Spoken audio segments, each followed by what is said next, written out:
Hello and welcome to smart learning. আজকে আমরা ভারতীয় অর্থনীতি থেকে প্রথম অধ্যায়টা আরেকবার রিভিশন করব এবং তারপরে আমরা চলে যাব পরিকল্পনা বা প্ল্যানিং।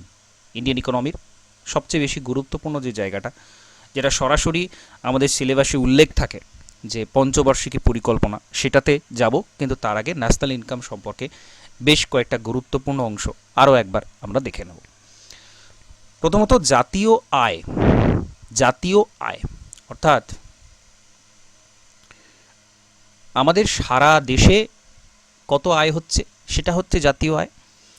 এবং অবশ্যই এটা একটা নির্দিষ্ট সময়ের, নিশ্চয়ই 10, 15, 20 বছরের আয় নয়, একটা নির্দিষ্ট সময়ের, ছোট সময়ের, যেটা হচ্ছে সারা বছরের হিসাব করা হয়, এক বছরের হিসাব করা হয়। এবং এই এক বছর বলতে 1 এপ্রিল থেকে নেক্সট ইয়ারের 31 মার্চ, এটা আমাদের অর্থবর্ষ। এবং এইটার মধ্যে সারা দেশ যা আয় করছে সেটাই হচ্ছে জাতীয় আয়, খুব সিম্পলি, খুব সহজে। এবং যেটা আমরা পরিমাপ করি, যেটাকে আমরা বলি জিডিপি, গ্রস ডোমেস্টিক প্রোডাক্ট। অর্থাৎ গ্রস, গ্রস মানে একটা জিনিস খেয়াল রাখতে হবে, গ্রস আর জিএনপির ক্ষেত্রে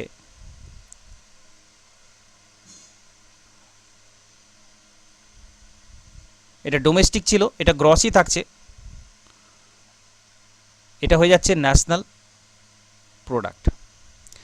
আরেকটা আসে, সেটা হচ্ছে এনএনপি, সেটা হচ্ছে নেট।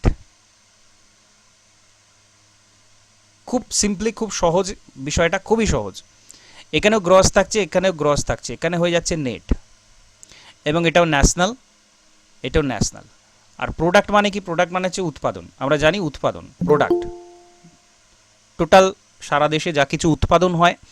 এবং উৎপাদনের মধ্যে দ্রব্য তো পড়েই, যেটা আমরা স্বাভাবিকভাবে বলি দ্রব্য উৎপাদন হচ্ছে, আর তার সাথে সাথে পরিষেবাটাও ধরা হয়, যেটাকে আমরা সার্ভিস বলি।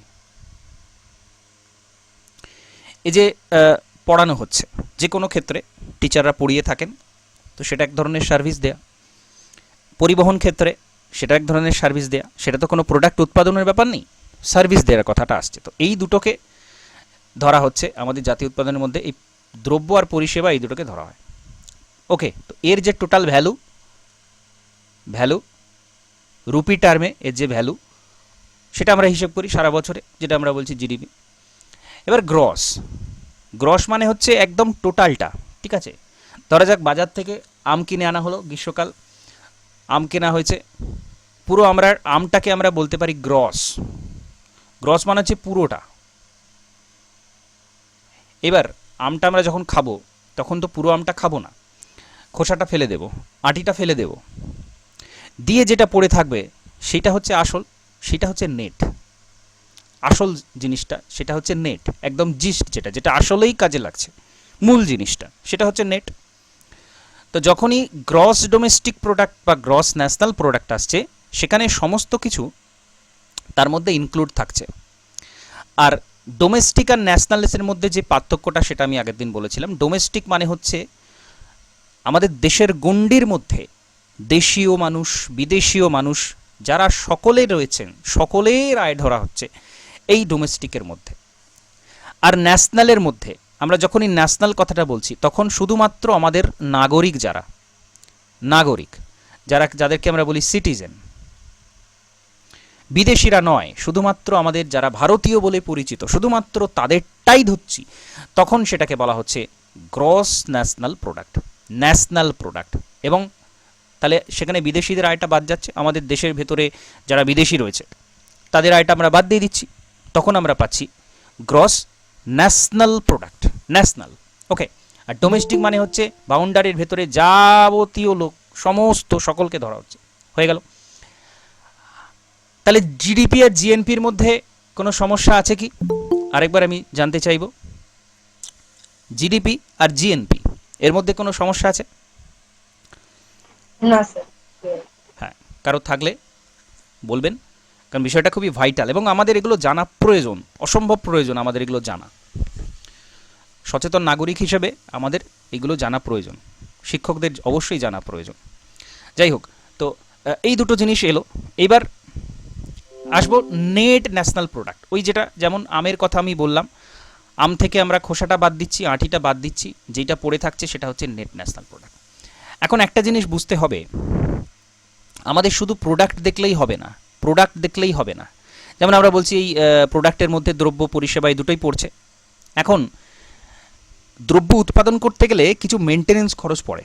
ধরা যাক একটা কারখানা রয়েছে,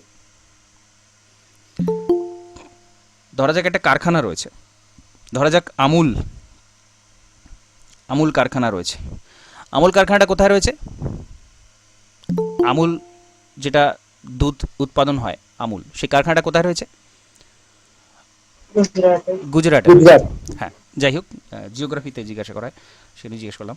তো এই কারখানাটা রয়েছে। এখন এখানে দীর্ঘদিন উৎপাদন হচ্ছে, আমরা জানি যেখানে যন্ত্রপাতি আছে।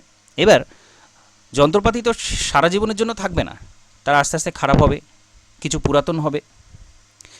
এইটাকে, এই যে মেনটেনেন্স খরচ, কিছু যন্ত্রপাতি পাল্টে নতুন আনা, কিছু নতুন করে স্থাপন করা, এই যে মেনটেনেন্স খরচ, এটাকে বলা হচ্ছে ডেপ্রিসিয়েশন, বা আমরা বাংলাতে এটা বলতে পারি, এই বাংলাটা একটু কঠিন,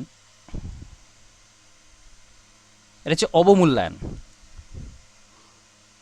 অর্থাৎ ওই যে মেনটেনেন্স খরচের জন্য যে এক্সট্রা খরচ হচ্ছে, সেই খরচটা আমরা যখন বাদ দিচ্ছি, ডেপ্রিসিয়েশনটা যখন আমরা বাদ দিচ্ছি জিএনপি থেকে, এটাও ন্যাশনাল, তো জিএনপি থেকে আমরা এনএনপি পাবো। যখন আমরা ডেপ্রিসিয়েশনটা বাদ দেবো জিএনপি থেকে, অর্থাৎ ওই এক্সট্রা যে খরচটা সেটা যখন বাদ দেবো, সেটা তখন আমরা নেট ন্যাশনাল প্রোডাক্ট পাবো। যে কোনো কারখানার ক্ষেত্রে এটা হয়, বা সার্ভিসের ক্ষেত্রেও, সার্ভিসের জন্য অনেক কিছু মেনটেনেন্স লাগে, তো সেই বাবদ যে খরচ, সেটা যখন আমরা গ্রস ন্যাশনাল প্রোডাক্ট থেকে বাদ দিয়ে দিচ্ছি, জিএনপি থেকে যখন বাদ দিয়ে দিচ্ছি, তখন আমরা পাচ্ছি নেট ন্যাশনাল প্রোডাক্ট। একদম জিস্ট যেটা আমরা বলতে পারি যে হ্যাঁ, এইটা হচ্ছে আমাদের এই বছরের একদম ফাইনাল, এই বছরের আমাদের ফাইনাল, এটা হচ্ছে আমাদের উৎপাদন, এইটা হচ্ছে আমাদের আয়, মূল আয় যখন, তখন সেটা জিএনপি থাকছে। এবার তার থেকে একদম জিস্ট যেটুকু আমরা ব্যবহার করতে পারছি, এটা হচ্ছে নেট ন্যাশনাল প্রোডাক্ট। কারণ সেখানে ডেপ্রিসিয়েশন বাবদ বা মেনটেনেন্স খরচের জন্য যে এক্সট্রা খরচগুলো হয়ে যায়, সেটাকে আমরা জাস্ট বাদ দিয়ে দিচ্ছি, তখনই আমরা পেয়ে যাচ্ছি এনএনপি। ওকে, তাহলে আরেকবার বলে দিই আমি প্রথম থেকে, তাহলে আরও ব্যাপারটা ক্লিয়ার হয়ে যাবে। তাহলে জিডিপি হচ্ছে আমাদের দেশের মধ্যে দেশি বিদেশি যত মানুষ আছে আমাদের দেশের মধ্যে, কিন্তু আমরা কোনো বাইরের কাউকে ধরবো না, আমাদের দেশীয় যারা লোক যারা বাইরে আছে জিডিপিতে আমরা তাদের ধরবো না, আমাদের দেশের ভেতরে যারা রয়েছে তারা সকলে যত ইনকাম করছে সেটাকে আমরা বলছি গ্রস ডোমেস্টিক প্রোডাক্ট। তারা যত আয় করছে সবাই মিলে, বা যত সবাই মিলে উৎপাদন করছে, সেটাকে আমরা বলছি গ্রস ডোমেস্টিক প্রোডাক্ট। আর জিএনপি বলছি কাকে, ন্যাশনাল প্রোডাক্ট কাকে বলছি? আমাদের যারা নাগরিক, আমাদের যারা সিটিজেন, অনলি আওয়ার সিটিজেন, কোনো বিদেশি নয়, আমাদের দেশে থাকা সিটিজেন এবং আমাদের দেশের বাইরে থাকা সিটিজেন, সমস্ত সিটিজেনদের আমরা আয় যখন হিসাব করছি, সেটা পাচ্ছি জিএনপি। অর্থাৎ বিদেশিদের আয় এখানে ধরা হবে না, আমাদের দেশের ভেতরে যারা বিদেশি থাকে তাদের আয় ধরা হবে না, এটা হচ্ছে জিএনপি। এবার গ্রস ন্যাশনাল প্রোডাক্ট পাওয়া গেল, জিএনপি পাওয়া গেল, আমাদের শুধুমাত্র নাগরিক যারা কিনা ভারতীয় নাগরিক বলে পরিচিত, তাদের শুধু আয়টা পাওয়া গেল। সেখান থেকে আমরা যখন মেনটেনেন্স খরচ বাবদ যে এক্সট্রা খরচ হয়, সেই ডেপ্রিসিয়েশনটা আমরা যখন বাদ দিচ্ছি, যে কোনো কারখানার হতে পারে, যে কোনো মেনটেনেন্স খরচ হতে পারে। ধরা যাক একটা পরিবহন সংস্থা, তারা বাস পরিষেবা দিয়ে থাকে, বাসের মাধ্যমে পরিবহন দিতে, তো সে তাদের বিভিন্ন রকম সেই যন্ত্রপাতি খারাপ হওয়ার ব্যাপার আছে, হয়তো চাকাটা খারাপ হয়ে গেল, কারো কাঁচ খারাপ হলো, কারো ইঞ্জিন খারাপ হলো, সেই বাবদ যে এক্সট্রা ব্যয়, সেই যে ডেপ্রিসিয়েশন, সেটা যখন বাদ দিচ্ছি আমরা, সেই ব্যয়ের যে মূল্য সেটা যখন বাদ দিচ্ছি, তখন আমরা যেটা পাচ্ছি সেটা হচ্ছে এনএনপি, নেট ন্যাশনাল প্রোডাক্ট। ওকে, তো জিডিপি, জিএনপি আর এনএনপি মধ্যে আশা করছি কোনো সমস্যা নেই। যদি কারো থাকে তাহলে একটু জানাবে, আমি অবশ্যই এখানে আরেকবার পরিষ্কার করে বলে দেব।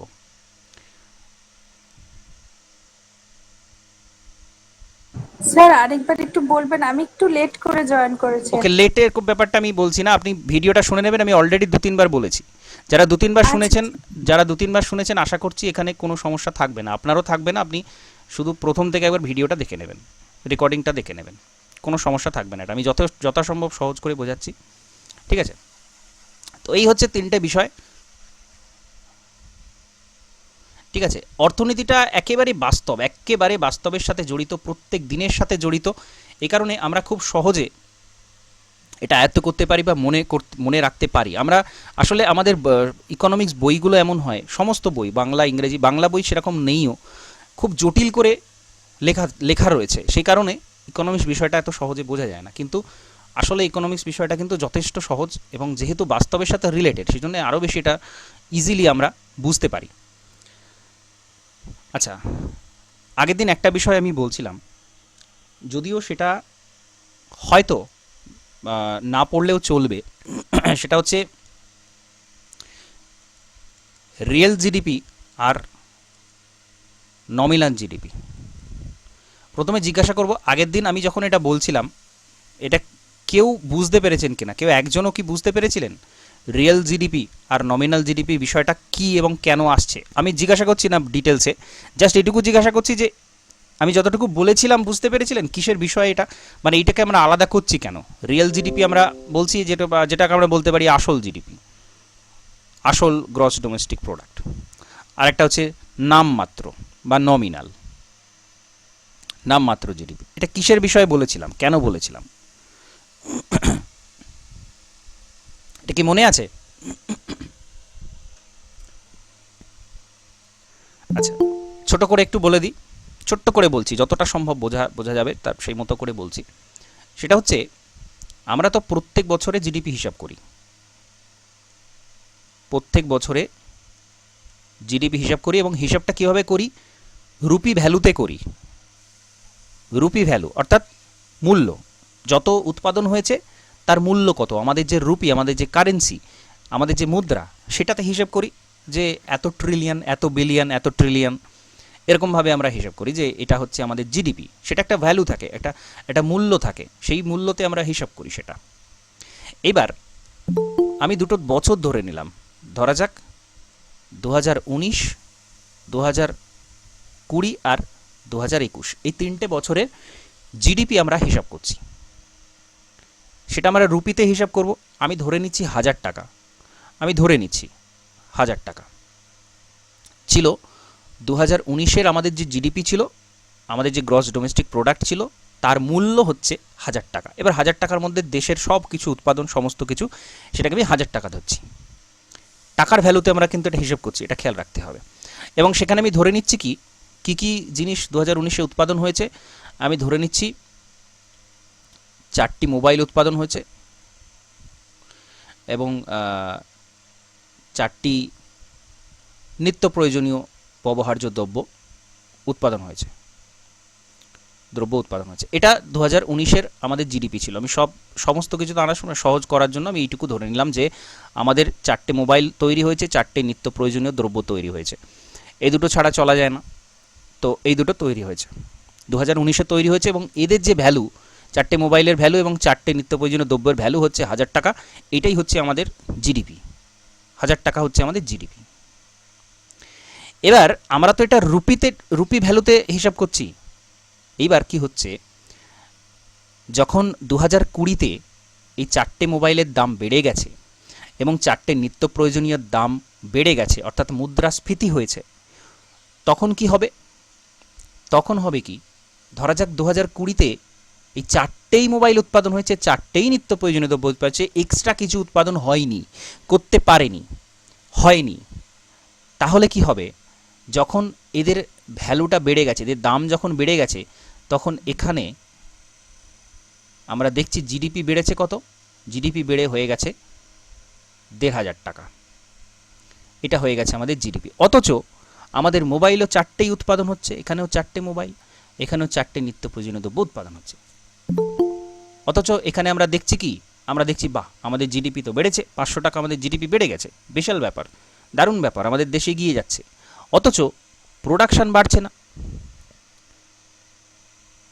আবার 2021-এ দেখা যাচ্ছে সেখানেও সেই 4টে মোবাইল উৎপাদন হচ্ছে, 4টে নিত্য প্রয়োজনীয় দ্রব্য উৎপাদন হচ্ছে, সেখানে আবার জিডিপি হয়ে গেছে 2000 টাকা।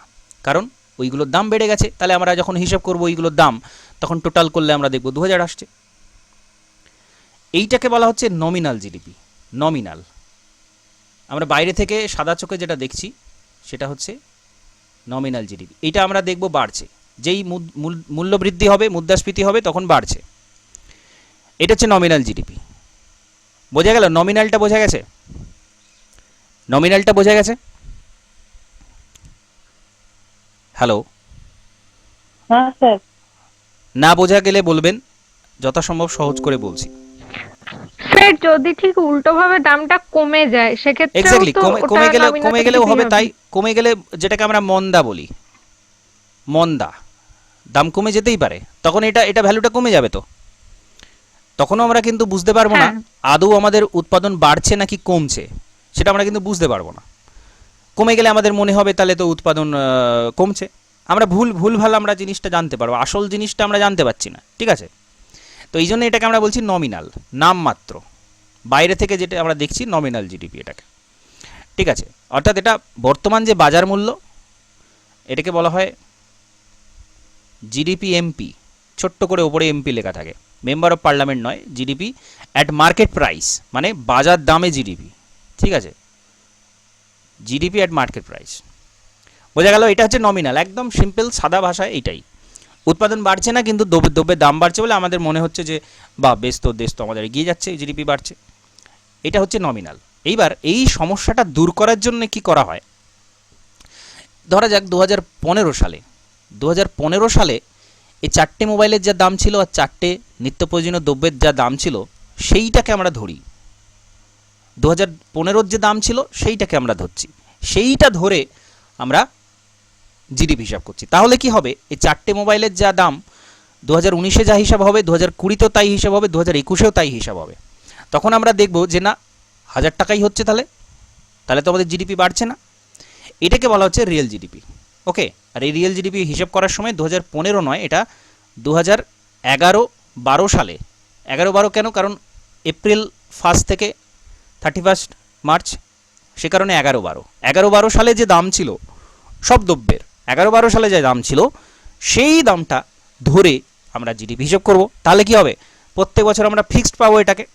আমরা বুঝে যাব যে সত্যি সত্যি 4টে মোবাইল উৎপাদন হচ্ছে আর 4টে নিত্য প্রয়োজনীয় দ্রব্য উৎপাদন হচ্ছে, নাকি বেড়েছে, নাকি যদি কমেও যায় সেটা আমরা জানতে পারবো। যেমন কমে গিয়েছিল 2020-তে।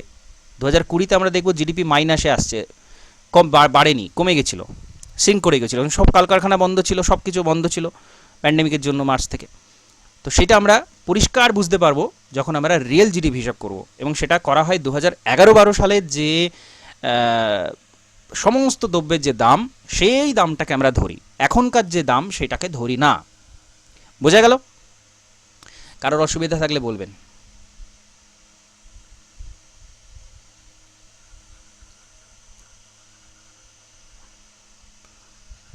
ওকে?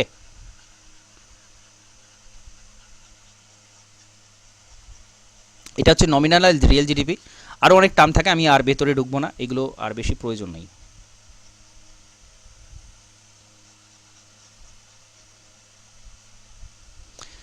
এই হলো, এটা হচ্ছে আমাদের ন্যাশনাল ইনকাম। ন্যাশনাল ইনকাম, আচ্ছা আরেকটা জিনিস বলে দিই, সেটা হচ্ছে আমাদের যে ন্যাশনাল ইনকামটা মাপা হয়, 3টে পদ্ধতিতে মাপা হয়। একটা হচ্ছে প্রোডাক্ট মেথড, আর এটা হচ্ছে ইনকাম মেথড, আরেকটা হচ্ছে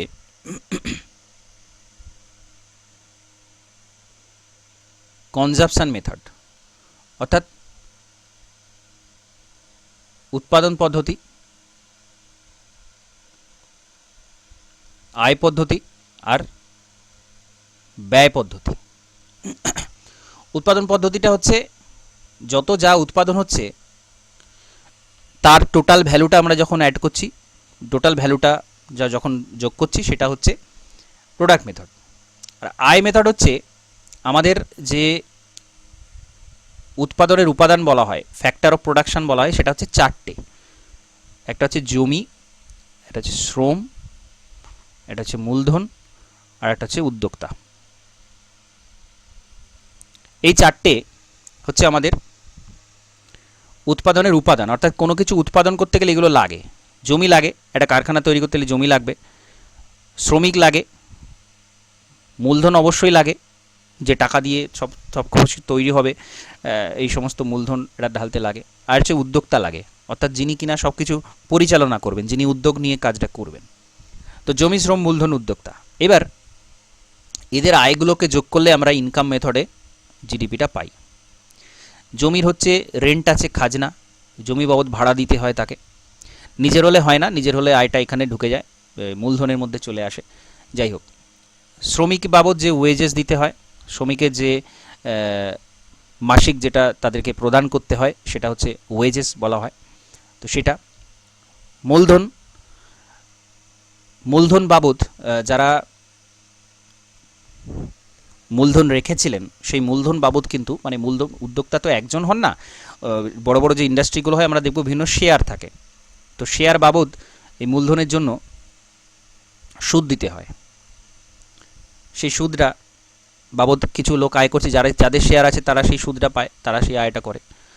আর উদ্যোক্তার যে লভ্যাংশ থাকে সেইটা। এই চারটে আমরা যখন যোগ করব সারা দেশের, তখন আমরা ইনকাম মেথডে বা আয় শুমারি পদ্ধতিতে আমরা জিডিপিটা পাবো। আরেকটা হচ্ছে কনজাম্পশন মেথড, এটা সবচেয়ে বেশি ইউজ করা হয়। ব্যয় পদ্ধতি, এর মধ্যে কি কি থাকে? নিত্য প্রয়োজনীয় দ্রব্য, অর্থাৎ বা সমস্ত হাউস হোল্ডের যে ব্যয়, নিত্য প্রয়োজনীয় দ্রব্য বলে ভুল হবে, কারণ নিত্য প্রয়োজনীয় দ্রব্য ছাড়াও খাদ্যবস্ত্র, বাসস্থান, শিক্ষা, স্বাস্থ্য ছাড়াও আরও বিভিন্ন লাক্সারি আইটেম এটা ওটা থাকে। যেটা হচ্ছে সাধারণ মানুষের যে ব্যয়, মানুষের ব্যয়, টোটাল সমস্ত মানুষ যে ব্যয় করছে সেটা, তার সাথে যোগ হয় সরকারের ব্যয়, আর ইনভেস্টমেন্ট মানে হচ্ছে যেটাকে বাংলাতে বলা হয় বিনিয়োগ, বিনিয়োগ বাবদ ব্যয়। এইগুলো আমরা যোগ করে দিচ্ছি, সমস্ত সারা দেশের ব্যয় যোগ করছি আমরা। সেম জিনিস কিন্তু আমরা পাবো, আয় যোগ করলেও যা পাবো, ব্যয় যোগ করলেও আমরা তাই জিনিস পাবো। কারণ একজন ব্যয় করছে মানে সেটা কারো কাছে একটা আয়, একজন ব্যক্তি ব্যয় করছে মানে কারো কাছে সেটা একটা আয়। সুতরাং আয় শুমারি পদ্ধতিতেও যা আসবে ক্যালকুলেশনে, ব্যয় শুমারি পদ্ধতিতেও তাই আসবে, কনজাম্পশন মেথডেও তাই আসবে। সাধারণ মানুষ যত ব্যয় করে সেটা যোগ করা হলো, সরকার যত ব্যয় করে, সরকারের প্রচুর ব্যয় আছে, সরকার ইনকামও করে এবং ব্যয়ও করে, সরকারের নানা রকম ব্যয় আছে, সেই সমস্ত ব্যয়গুলো যোগ করা হলো। আর বিনিয়োগ, নানা রকম নতুন বিনিয়োগ করতে হয়, কলকারখানা খোলার জন্য হোক বা যে কোনো জায়গাতে বিনিয়োগ করতে হয়, মূলধন ঢালতে হয়, সেই বাবদ যে ব্যয়, এইগুলো যখন আমরা যোগ করছি,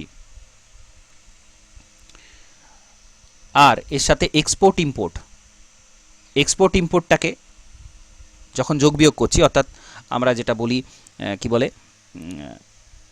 বিদেশে যে পাঠাচ্ছি এবং বিদেশ থেকে যে আনছি জিনিসপত্র, আমদানি রপ্তানি, এক্স্যাক্টলি বাংলাতে আমরা যেটা বলি আমদানি রপ্তানি, এক্স মাইনাস এম, এই যে এটা টোটাল করে যেটা হবে সেটা যদি পজিটিভে থাকে, অর্থাৎ আমরা যদি আমদানি বেশি করি তাহলে নেগেটিভ হয়ে যাবে, রপ্তানির থেকে আমরা বেশি কিনছি, বাইরে দিচ্ছি কম, এটা হলে নেগেটিভ আসবে। আর যদি দেখা যায় যে আমরা বাইরে বেশি দিচ্ছি কিনছি কম, তাহলে এটা পজিটিভ আসবে। তো এই যে টোটাল, সেটা আমাদের আয়ও হতে পারে, ব্যয়ও হতে পারে, অর্থাৎ এটা নেগেটিভ হতে পারে, পজিটিভ হতে পারে। এইটা আমরা যখন টোটাল করছি, I plus C plus J plus X minus M, এই ফর্মুলাটা থাকে। আমি বেশি মানে খুব বেশি এগুলো জাস্ট বোঝার জন্য বলছি, এগুলো সব মুখস্থ করার দরকার নেই।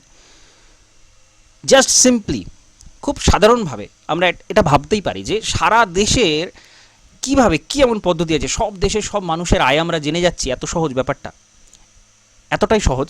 এখানে এই যতটা লিখেছি এই 3টে পদ্ধতি আছে এই সহজে হিসাব করার জন্য। প্রোডাক্ট মেথড, যাবতীয় যা উৎপাদন হচ্ছে তার খোঁজ লাগাও, এবং উৎপাদনের মধ্যে কিন্তু দ্রব্য সেবা দুটোই আসবে, দ্রব্য প্লাস সেবা দুটোই আসবে, সেটা খোঁজ করলেই প্রোডাক্ট মেথডে আমরা পেয়ে যাব। আর যত ব্যক্তির যত ইনকাম আছে সেটাকে যোগ করলেও আমরা পেয়ে যাব সারা দেশের আয়। আর সব দেশের যা মানুষের ব্যয় আছে সেই ব্যয় হিসাব করলেও আমরা সেম জিনিসটা পাবো, আমরা জিডিপিটা পাবো। এখন এই কঠিন কাজটা কে করে থাকে?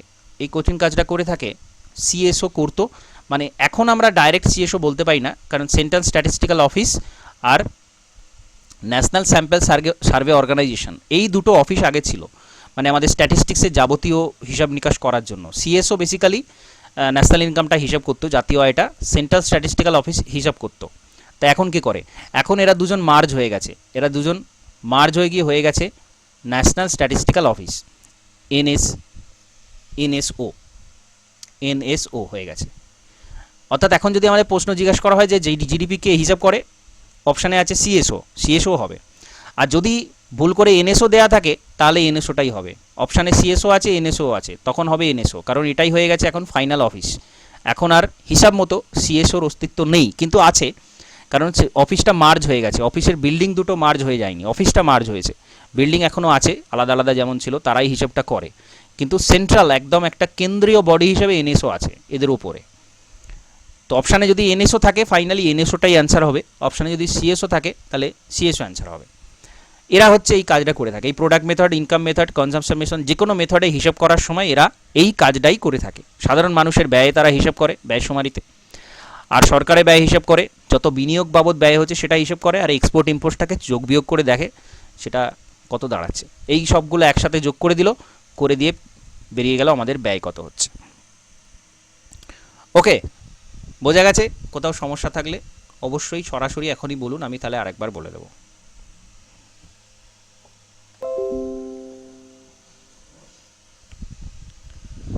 সমস্যা আছে কোথাও? না স্যার, না স্যার, বুঝিয়েছি তুমি। হ্যাঁ, এখানে একদম সিম্পল, খুব সাধারণভাবে, বেশি ওলঝোল মাথায় ঢুকে লাভ নেই, একদম সিম্পলি যা উৎপাদন হচ্ছে তার রুপি ভ্যালুতে তার কত টাকা, সেটা সেই জিনিসটার দাম, সেই উৎপাদনের কত দাম, সেটা হিসেব করে প্রোডাক্ট মেথডে আমরা পাচ্ছি। ইনকাম মেথডে সব মানুষের, দেশে যত যেখানে লোক আছে সব মানুষের ইনকাম যোগ করে দাও, ইনকাম মেথডে জিডিপি পাওয়া যাবে। কনজাম্পশন মেথড, যত যেখানে মানুষ আছে সবাই যে ব্যয় করছে সারা বছরে সেটা যোগ করে দাও, তাহলেও আমরা জিডিপি পেয়ে যাব। হয়ে গেল তিনটে মেথড, এতটাই সিম্পলি এটাই। এবং কাজটা করে থাকে সিএসও এবং বর্তমানে এনএসও। হয়ে গেল ন্যাশনাল ইনকামে সম্পর্কে যাবতীয় যা ছিল আমরা আরেকবার রিভিশন করে নিলাম।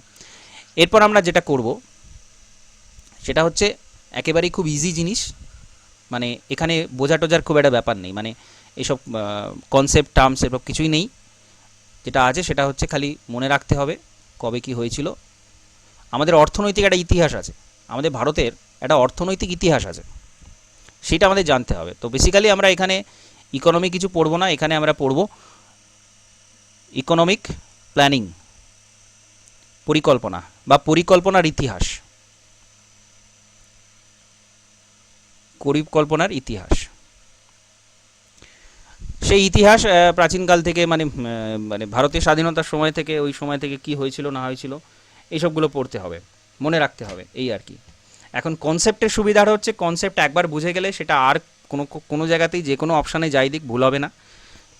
এই যখনই পরিকল্পনার ইতিহাস এটা ওটা পড়তে হবে, এইসব জিনিসগুলো একটু মনে রাখতে হবে, ইনফরমেটিভ ব্যাপার।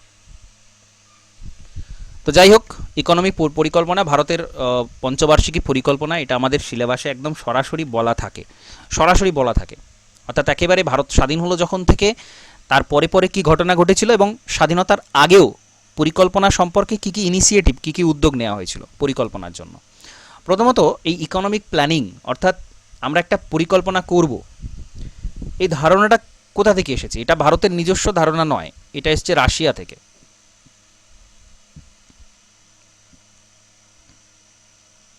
যেটাকে আমরা পঞ্চবার্ষিকী পরিকল্পনা বলি।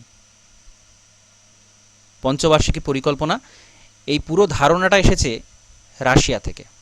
রুশ বিপ্লব হচ্ছে এবং সেখানে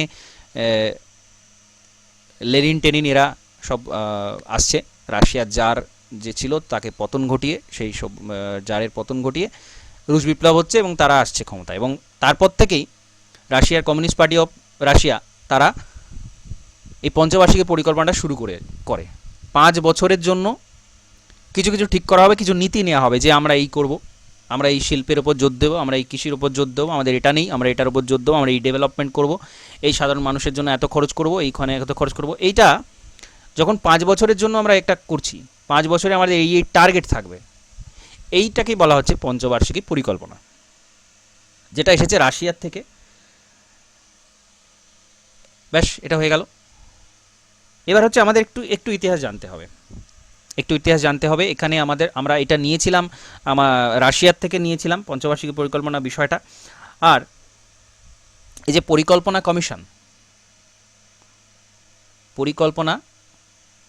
কমিশন এটা স্থাপন হচ্ছে 1950-এর 15 মার্চ।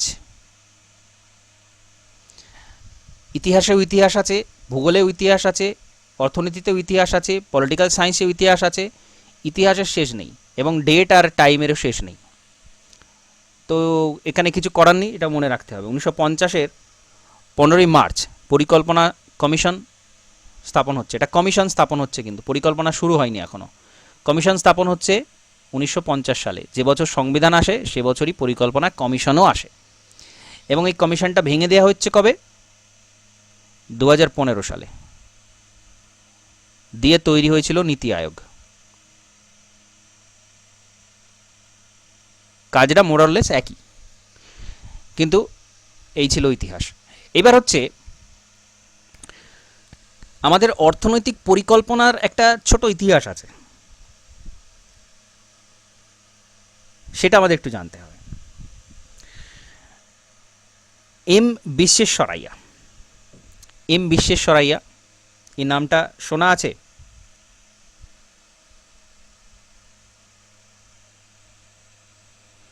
এম বিশ্বেশ্বরাইয়া বিখ্যাত ইঞ্জিনিয়ার ছিলেন এম বিশ্বেশ্বরাইয়া। তো তিনি একটা বই লিখছেন, প্ল্যান্ড ইকোনমি ফর ইন্ডিয়া।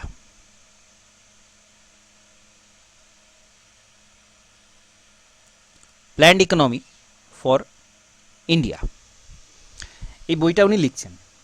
এবং এখানে উনি ভারতের এরকম অর্থনৈতিক একটা পরিকল্পনা থাকবে, পরিকল্পিত অর্থনীতি যেটাকে আমরা বলি, পরিকল্পনা থাকবে যে আমরা এইভাবে এইভাবে এই করব, সেটা থাকবে, সেটা উনি এই বইটাতে লিখছেন। এই বইটার কথা জিজ্ঞাসা করা হয়, যেখানেই অর্থনৈতিক পরিকল্পনা থাকবে সিলেবাসে, সেখানেই বইটার কথা জিজ্ঞাসা করা হবে যে প্ল্যান্ড ইকোনমি ফর ইন্ডিয়া বইটা কে লিখেছিলেন এম বিশ্বেশ্বরাইয়া।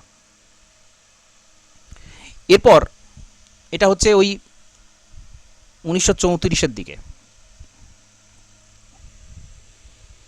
এই পঞ্চবার্ষিকী পরিকল্পনা রাশিয়াতে শুরু হচ্ছে, 1927-28-এর দিকে শুরু হচ্ছে। তারপরেই এই যারা একটু সচেতন তারা এই সমস্ত জিনিসগুলো ভারতবর্ষের অর্থনীতি আসা উচিত টুচিত এরকম সব লিখছেন। বইতে উনি লিখেছিলেন planned economy for India, M বিশ্বেশ্বরাইয়া। এরপর সুভাষচন্দ্র বসু, উনি 1938-এ উনি জাতীয় কংগ্রেসের সভাপতি হচ্ছেন। 1938-এ জাতীয় কংগ্রেসের সভাপতি হচ্ছেন সুভাষচন্দ্র বসু। উনি ন্যাশনাল প্ল্যানিং কমিটি তৈরি করছেন। ন্যাশনাল প্ল্যানিং কমিটি অর্থাৎ যারা কিনা প্ল্যান করবে ভারতের জন্য সেটা তৈরি করছেন। এবং এখানে এই কমিটির প্রধান কাকে রাখছেন? জওহরলাল নেহেরুকে। 38-এ সুভাষচন্দ্র বসু জাতীয় কংগ্রেসের প্রধান নির্বাচিত হচ্ছেন, প্রেসিডেন্ট নির্বাচিত হচ্ছেন, এবং উনি এটা তৈরি করছেন এবং সেখানে প্রেসিডেন্ট রাখছেন কাকে? জওহরলাল নেহেরুকে। National planning committee. ওকে, একটু ইতিহাসও জেনে নিচ্ছি আমরা। এরপর আসছে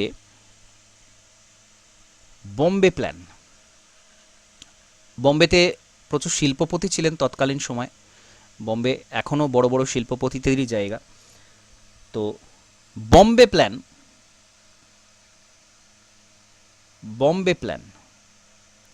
এটা আসছে 1944-এ। দ্য বোম্বে প্ল্যান 7 জন শিল্পপতি মিলে এটা আনছেন। 8 জন শিল্পপতি, 7 জন নয়। ওই টাটা, বিড়লা টিল্লা এরা এর মধ্যে ছিল, পুরুষোত্তম দাস ঠাকুর এরা সব ছিল। এরা সব মিলে বলল যে এটা আমরা পরিকল্পনা করব যে এরকমভাবে আমাদের অর্থনীতিটা চলবে। তো সেখানে বোম্বে প্ল্যান বলা হয় 1944-এ। এইবার এই যে প্ল্যানিংগুলো দেওয়া হচ্ছে না, এর মধ্যে নানানজন নানা ধাঁচের অর্থনীতির কথা বলেছিল। আমরা আগে দেখেছি যে ধনতান্ত্রিক অর্থনীতির কথা কেউ কেউ বলছে, আবার কেউ কেউ বলছে সমাজতান্ত্রিকের কথা। তো এর মধ্যে নানাজন, এই বোম্বে প্ল্যান যেটা ছিল এরা ধনতান্ত্রিক অর্থনীতির কথা বলেছিল। কারণ হচ্ছে স্বাভাবিক, এরা নিজে শিল্পপতি ছিল, তো তারা চাইবে যে ধনতান্ত্রিক অর্থনীতি হোক, আমাদের হাতে পাওয়ারটা থাকুক, সরকারের হাতে না থাকুক। তো দ্য বম্বেল প্ল্যান 1944-এ আসছে।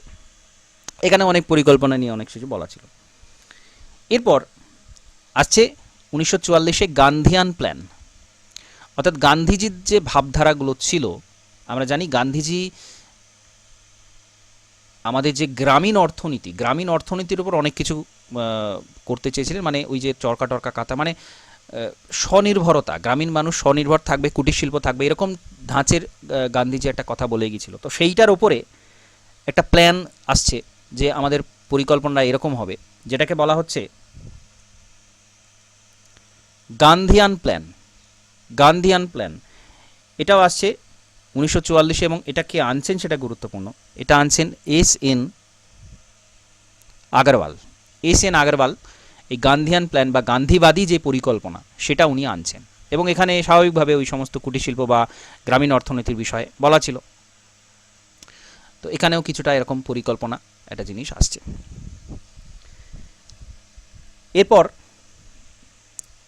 মানবেন্দ্রনাথ রায়, এম এন রায় বিশেষত্বটা কি এটা আমি আগের দিন বলেছি, একটু জিজ্ঞাসা করব। কি প্রথম কনস্টিটিউশনের মানে কথা বলে 1934-এ। একদম, আমাদের সংবিধান চাই, আমাদের একটা সংবিধান থাকতে হবে, সেটা বলছেন এম এন রায়, প্রথম বলেছিলেন। এবং উনি এই পিপলস প্ল্যান দিচ্ছেন, পিপলস প্ল্যান ওকে,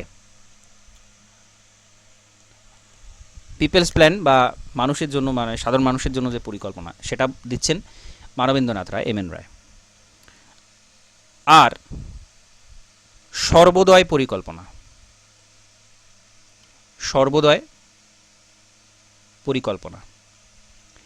এটা দিচ্ছেন কে? জয়প্রকাশ নারায়ণ। এই দুটোই সোশ্যালিস্ট ধাঁচের, সমাজতান্ত্রিক ধাঁচের।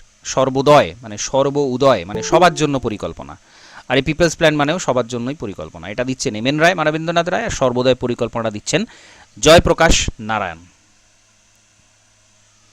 দুজনেই সমাজতান্ত্রিক ধাঁচের অর্থনীতির কথা বলছেন। যাই হোক, মোটা কথা এই ফ্যাকচুয়াল কোয়েশ্চেন এখান থেকে প্রশ্ন জিজ্ঞাসা করা, এইগুলো থেকেই প্রশ্ন বেশি জিজ্ঞাসা করা হয়।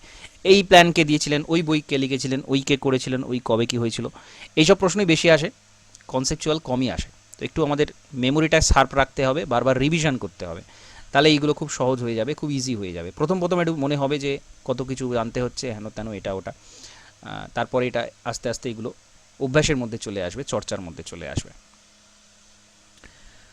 তো এই সব জিনিস হচ্ছে, এই সব ঘটনা ঘটছে, এবং 1950 সালের 15ই মার্চ তৈরি হচ্ছে পরিকল্পনা কমিশন। আমাদের যারা পরিকল্পনা করবেন সেই পরিকল্পনা কমিশনটা তৈরি হচ্ছে ওই সময়।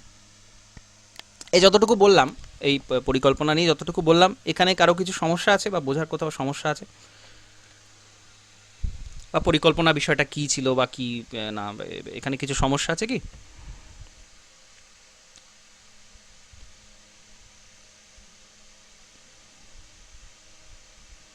ওকে,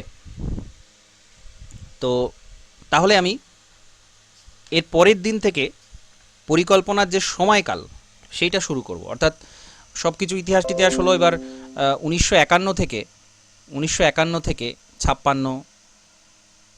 56 থেকে 61, এরকমভাবে 5 বছর অন্তর অন্তর আমাদের সব পরিকল্পনা করা হয়েছিল, যেটা আপ টু 2012 সাল পর্যন্ত চলেছিল।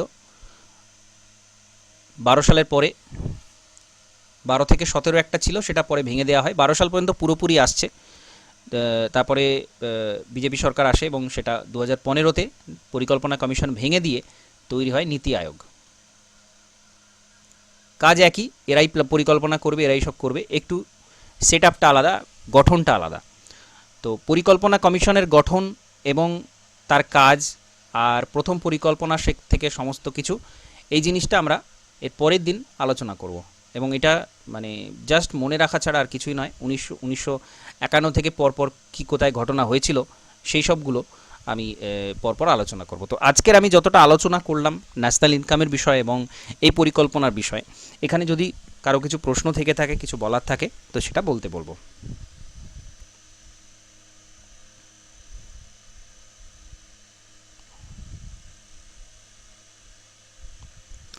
বা যে কোনো প্রশ্ন করতে পারেন, যে কোনো প্রশ্ন।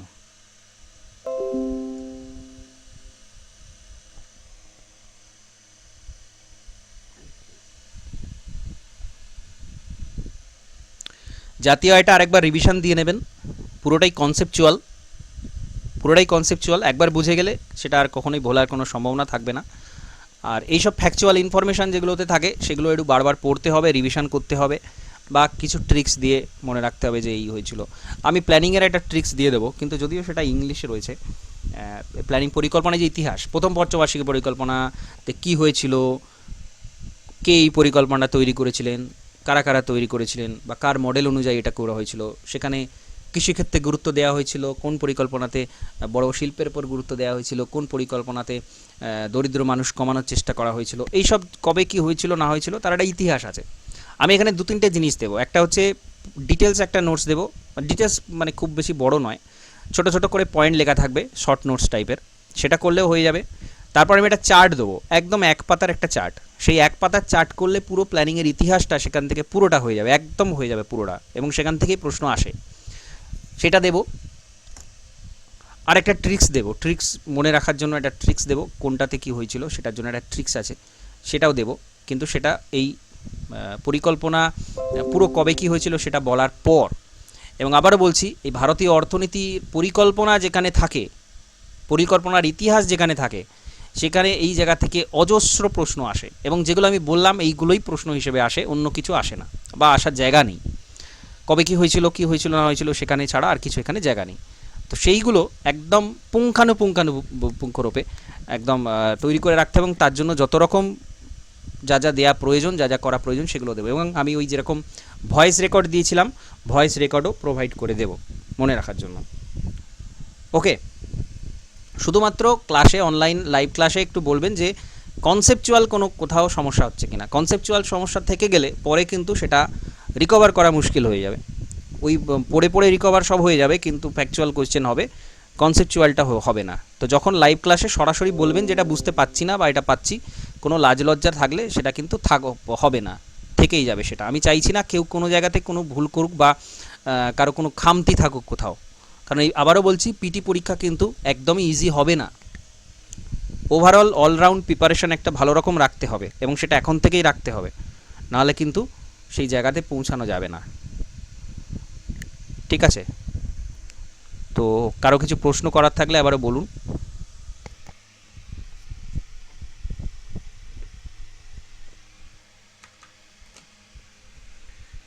ওকে, ঠিক আছে, তাহলে আজকে ক্লাসটা তাহলে এখানে কমপ্লিট করছি। নমস্কার, ধন্যবাদ।